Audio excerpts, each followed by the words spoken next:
Assalamualaikum warahmatullahi wabarakatuh. Perkenalkan, nama saya Mehdi Andrean, mahasiswa psikologi Universitas Muhammadiyah Profesor Dr. Hamka. Terima kasih sudah mengklik video ini. Jangan lupa subscribe, like, dan komen. Baik, pada kesempatan kali ini saya akan sharing mengenai psychological well-being dalam perspektif Islam.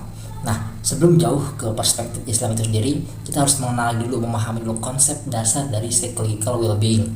Nah, psychological well-being pertama kali dicetus oleh seorang psikolog Amerika yang bernama Bernice Newgarden pada tahun 1961. Nah, konsep dasarnya adalah psychological well-being adalah kondisi psikologis di mana pada masa usia lanjut itu. Jadi kondisi psikologis itu kondisi perasaan, kondisi perilaku itu pada masa usia lanjut, itu konsep dasar yang harus kita pahami. Nah, ada dua pandangan itu kan dari beberapa ahli ataupun para ilmuwan itu kan, dua pendapat yang dimasukkan dalam konsep psychological well-being. Istilah yang pertama atau pendapat yang pertama itu dari Bradburn itu kan, dia mengatakan bahwa psychological well-being ini sama halnya dengan kebahagiaan atau happiness. Dia merujuk pada buku karangan terkenal yaitu Aristoteles yang bernama Nicomachean Ethics, di mana psychological well-being ini dinamakan atau diistilahkan sebagai kebahagiaan hidup, di mana tujuan seseorang yang ingin dicapai dalam hidup ini adalah untuk mencapai kebahagiaan. Itu menurut pendapat Bradburn. Lalu pendapat yang kedua yaitu dari Riff itu kan, dia berkaitan dengan bahwa psychological well-being ini dengan kesejahteraan sosial atau kepuasan hidup, di mana Riff membuat sebuah alat ukur itu kan LSI atau Life Satisfaction Index, di mana dia mengukur seseorang pada masa usia lanjut yang memiliki successful aging dan yang tidak. Apa sih successful aging itu?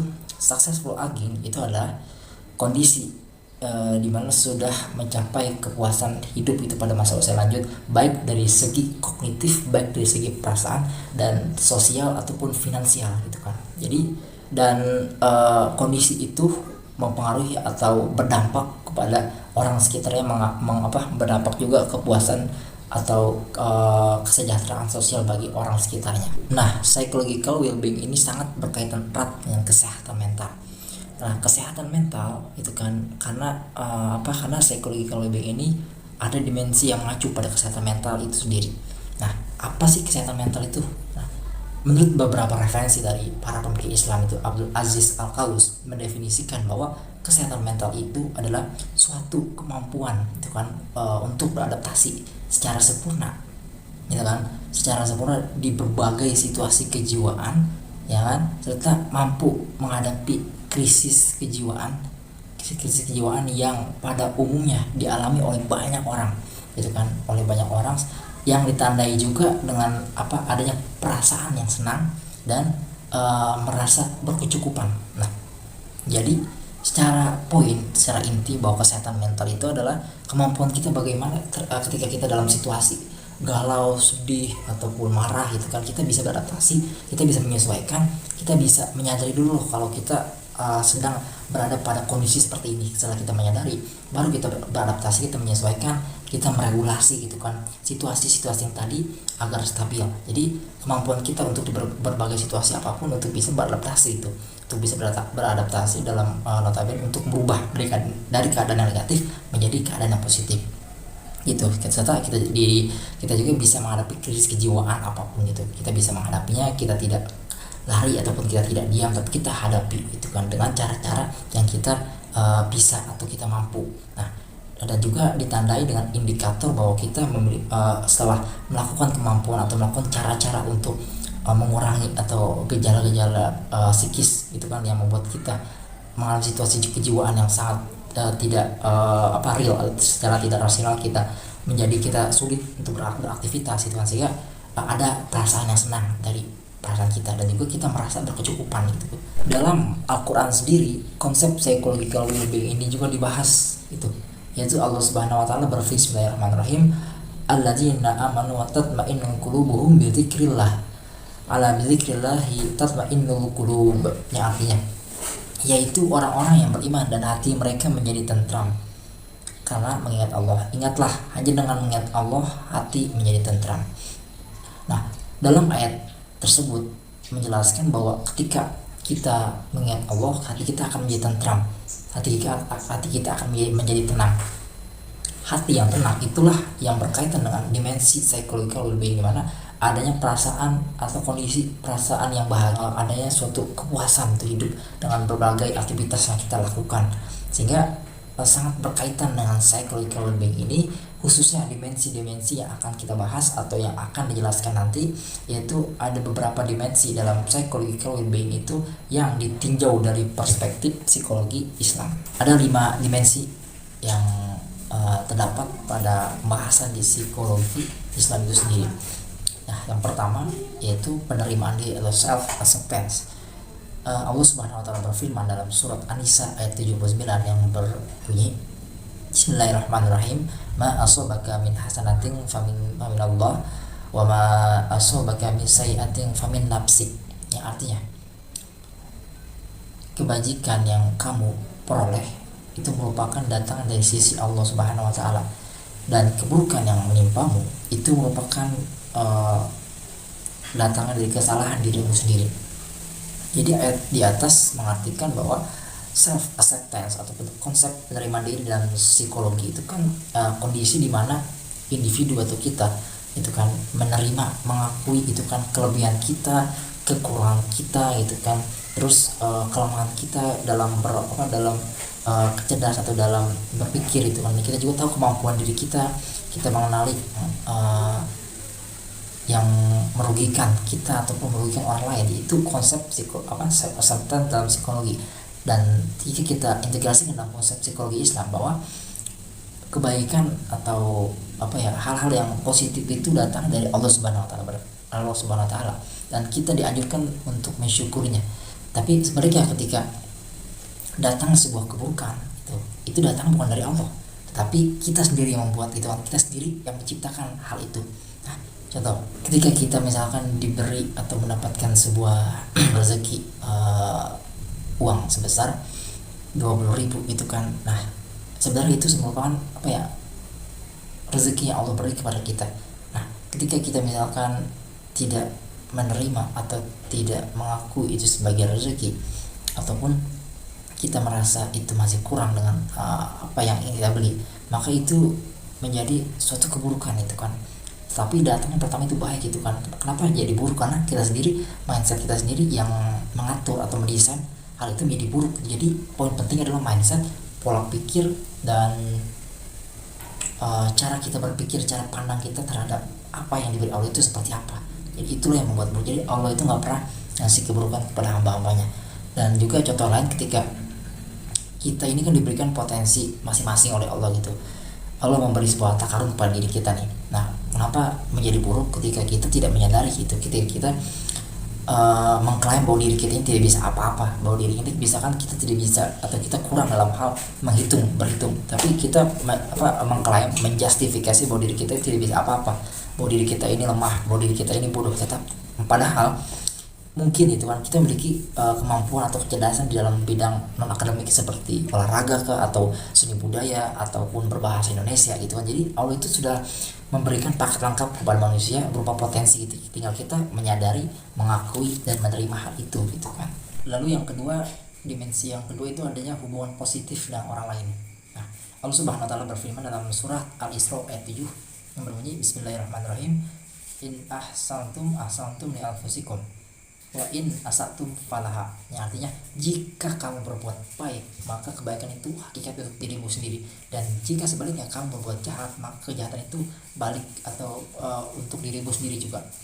Nah, ayat di atas menjelaskan bahwa ketika kita berbuat baik, hakikatnya sejatinya itu berbuat kebaikan itu akan datang, akan berbalik kepada diri kita sendiri. Namun sebaliknya, jika kita berbuat kejahatan, nah kejahatan itu akan berbalik juga kepada diri kita. Nah, berbuat baik di sini dalam konteks dimensi psychological well-being itu adanya hubungan positif dengan orang lain.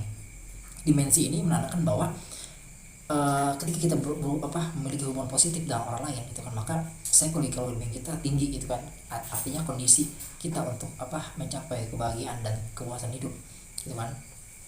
berdasarkan konsep Islam itu sendiri, kita dengan cara atau dengan aspek itu hubungan positif dengan orang lain. Hubungan positif dengan orang lain dalam ilmu psikologi yaitu dimana seseorang mampu merasakan intimasi gitu kan, atau kehangatan, rasa percaya gitu kan terhadap orang lain, itu rasa empati, saling merasakan afeksi gitu kan, kita memiliki prasangka positif, yang disebut dengan ada hubungan positif. Nah, dimensi yang ketiga yaitu otonomi atau kemandirian.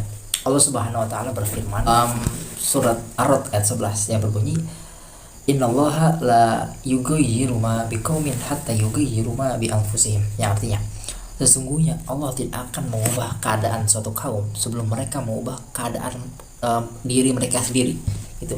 Nah, ayat tersebut memiliki arti, memiliki makna dan berkorelasi dengan pengertian kemandirian di dalam dimensi psychological well-being, dimana ketika misalkan kita ingin mengubah ketika kita ingin menjadi orang baik, kita tidak bisa hanya berpaku pada orang lain, tapi diri kita sendirilah yang bisa mengubah diri kita gitu kan. Jadi adanya suatu kemandirian, otonomi, bahwa kita ingin berubah gitu kan, jadi tidak terpaku dengan hal yang di luar, tapi kita harus mengingat diri kita sendiri dan terus mengevaluasi, mengambil keputusan, berpikir, menghayati, berefleksi gitu kan, dan juga berperilaku sesuai dengan standar nilai agama maupun moral gitu.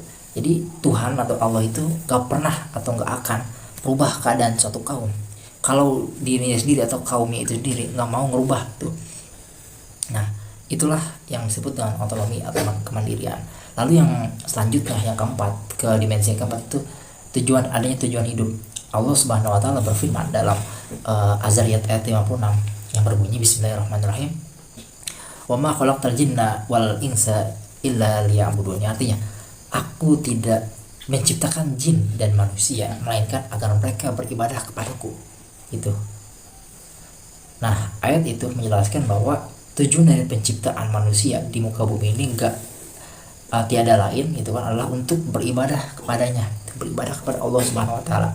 Untuk itu maka umat Islam dituntut untuk menjalankan apa saja yang diperintahkan gitu oleh Allah Subhanahu wa taala yang menyangkut tentang akidah, fikih, muamalah maupun kesehatan mental dan yang lain-lainnya gitu. Karena itu merupakan hakikat dan tujuan dari penciptaan manusia itu sendiri. Nah, kesehatan mental itu didefinisikan sebagai mencakup kepercayaan, keyakinan kita yang memberikan, yang berkontribusi dari individu itu melalui bentuk suatu perasaan bahwa hidup ini tuh sebenarnya memiliki tujuan loh gitu kan. Hidup ini tuh memiliki tujuan dan makna. Jadi kita hidup ini nggak sekedar hidup, lahir, ada yang kita di muka bumi ini, tapi ada tujuan itu tersendiri. Kenapa kita bisa hidup di muka bumi ini? Kenapa kita harus lahir? Kenapa nggak orang lain yang lahir itu dari ibu kita itu ada tujuan dan makna tersendiri. Maka dari itu kita sebagai umat muslim harus memiliki tujuan hidup yang terarah, yang visioner gitu. Karena kita ketika sudah memenuhi fungsi kita, maka kita tahu, maksudnya kita tahu dan tujuan hidup kita, maka kita memenuhi fungsi kita sebagai manusia itu kan. Kita memiliki misi, kita memiliki target, arah yang jelas itu kan, dimana ayat di atas diartikan sebagai ibadah kepada Allah. Jadi ada dua tujuan hidup kita. Yang pertama ibadah kepada Allah, hablum minallah, itu kan berhubungan baik dengan Allah, dan yang kedua kita menjadi khalifah di muka bumi ini, itu hablum minannas gitu kan. Kita memainkan peran kita, membawa peran kita untuk memakmurkan bumi ini, memakmurkan bumi Allah itu kan, agar bermanfaat bagi orang lain gitu kan, sehingga orang lain pun merasakan kebahagiaan, kesuksesan dari yang kita lakukan, kontribusi manfaat itu. Yang terakhir yaitu penguasaan terhadap lingkungan. Allah Subhanahu wa taala berfirman dalam Al-Isra ayat 84 yang artinya, katakanlah Muhammad, setiap orang berbuat itu sesuai dengan pembawaannya masing-masing, maka Tuhanmu lebih mengetahui siapa yang lebih benar jalannya. Itu dalam pengertian ayat tersebut, keadaan di sini itu diartikan sebagai tabiat, sebagai kebiasaan kita, dan juga pengaruh alam sekitar atau sosial, lingkungan luar kita. Sejalan dengan pengertian lingkungan yang dimaksud dalam penguasaan terhadap lingkungan itu kan, yaitu masyarakat dan alam sekitar seperti lingkungan keluarga, lingkungan pertemanan, lingkungan pekerjaan ataupun yang lainnya gitu. Intinya lebih bersifat yang eksternal itu. Artinya manusia itu diklasifikasikan dengan kemampuannya menciptakan lingkungan yang sesuai dengan kondisi fisik gitu kan, dan juga tabiatnya. Jadi manusia itu mampu berkompetisi gitu kan, mampu berjuang, mampu berapa ya, melakukan sebuah kompetisi yang sehat untuk mengatur lingkungan gitu kan. Jadi sama-sama berjuang, sama-sama melakukan kebaikan dalam mengatur lingkungan. Jadi sama-sama untuk bisa bareng-bareng, bisa secara bersama untuk mengatur lingkungannya agar apa, agar lingkungannya berdampak positif bagi dirinya, dan juga dia mampu menciptakan keadaan yang sesuai dengan kebutuhan dan nilai-nilai personal pada masing-masing individu. Jadi itulah kelima dimensi dalam perspektif psikologi Islam. Jadi penguasaan terhadap diri sendiri. Jadi manusia ini memiliki kemampuan untuk apa ya, mengatur lingkungannya seperti apa gitu kan. Karena dalam Al-Quran tadi dijelaskan itu kita berbuat sesuai dengan pembawaan masing-masing. Jadi itu lingkungan kita ini tergantung dengan karakteristik kita, pembawaan yang sudah ada sejak lahir. Jadi kita tuh nggak semata-mata langsung itu bisa bergaul, langsung bisa berhimpun, menyatu dengan lingkungan yang tidak sesuai, tapi kita ada suatu proses dari pembawaan itu sendiri. Nah, mungkin itu saja yang dapat saya sampaikan, kurang lebihnya mohon maaf. Di sini saya hanya sharing, dan yang salah datang hanya dari saya sendiri, dan yang benar hanyalah datang dari Allah Subhanahu wa taala. Billahi fisabilil haq fasabiqul khairat. Wassalamualaikum warahmatullahi wabarakatuh.